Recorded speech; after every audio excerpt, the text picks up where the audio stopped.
gelesin, götür.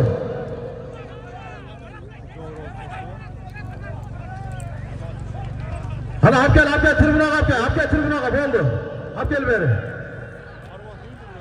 Ve tribüne hap gel, beri ceteli, beri hap gel. Beri hap gel, oldu, atçanda attı, namaz okulat, oldu. Tribüne hap gel, tribüne hesap senik, hap gel beri.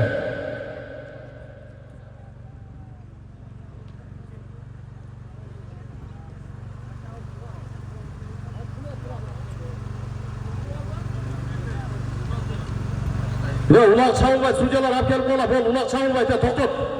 Toktot, namaz okuyuz, boldu, toktot ulaktı. Toktot, gelecek hap gel ulaktı, boldu.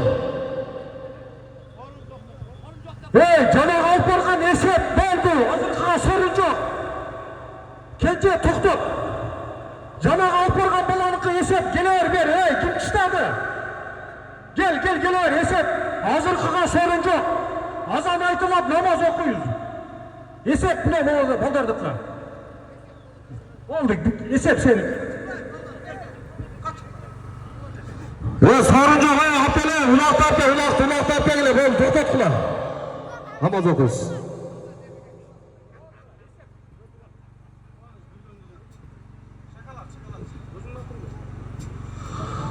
Rahmatı. Barakelle. Kuvanış Palman namazı Kuvanış Palman. Buna bugün kalamanlıktın 8. sorunun taşlagan Palman. Cevabet olmazdı. Doğuken oyunda araştı. Bürgendi dostluk aylökbetinin Palman'a. Kuvanış Palman. Aslında özünün atı. Takeleçki. Şakalvat degen adı benimle Kuvanış Palman oldu. Kuvanış. Dua kılın. Mayısı cemaatine. Assalamu alaikum. Celdeşler, ıntımağız üzülmesin. En jamanlıkta şimdi oluyorsun. Oldu, gelin hacı gel.